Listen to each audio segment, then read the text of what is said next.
In the vast Indian Ocean, the Maersk, Alabama, a massive container ship, sailed under a clear April sky in 2009.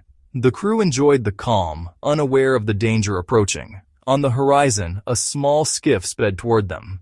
No fishermen, but armed men. The crew recognized the threat: Somali pirates. They tried to defend the ship, steering to create waves and using water hoses, but the pirates were relentless. Soon, the attackers boarded, turning a modern cargo ship into a hostage scene. Captain Richard Phillips offered himself as a hostage to protect his crew. He was taken to a lifeboat, adrift on the open sea. The world watched, gripped by the drama. This event thrust Somali piracy into global headlines. But to understand how it came to this, we must look deeper. The story began not with violence, but with empty fishing nets and lost livelihoods. The men who became pirates were once fishermen, victims of forces beyond their control. Their coast, once rich and beautiful, had been plundered. The ocean that once gave them life now left them desperate. To understand the pirates, we must first understand the fishermen they once were. The sea can give, but it can also take away. For these men, it had taken almost everything. Before piracy, Somali coastal communities thrived as fishermen.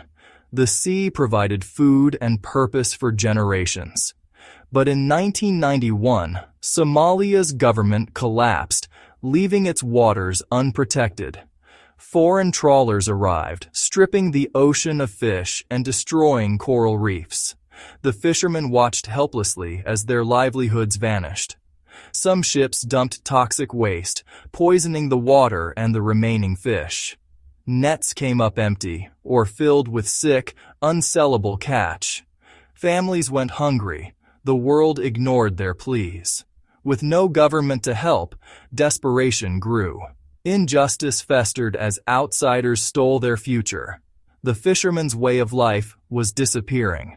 Abandoned and exploited, they faced a stark choice. If no one would protect them, they would have to protect themselves. The seeds of piracy were sown in these empty nets. What began as survival soon became something more. The transformation from fishermen to pirates was underway. The world would soon feel the consequences. The ocean's silence was about to be broken. At first, Somali fishermen confronted illegal trawlers, calling themselves a coast guard. They boarded ships, demanding fines for stolen fish, a rough justice.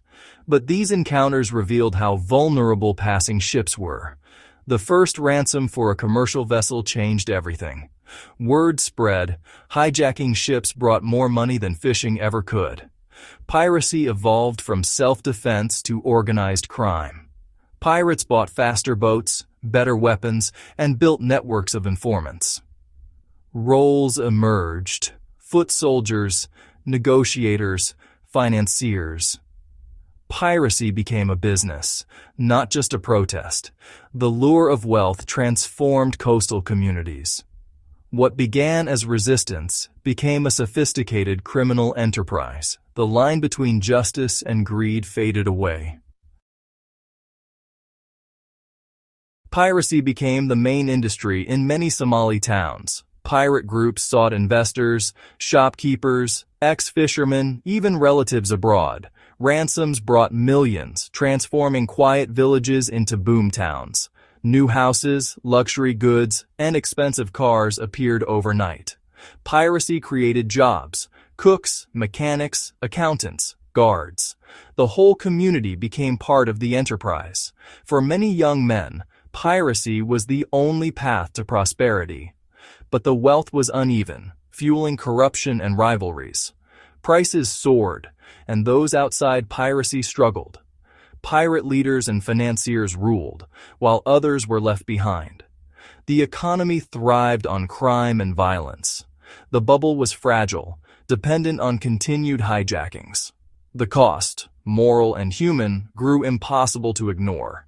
The pirate economy was a house built on sand. Towns like Harardhere and Isle became pirate headquarters. Captured ships anchored offshore, visible to all. Hostages were held on ships or in town, guarded by armed men. The entire community revolved around ransom negotiations. Local women cooked for hostages.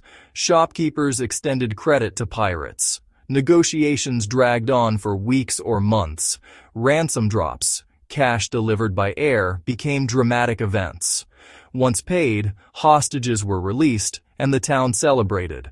Money was divided among pirates, investors, and supporters.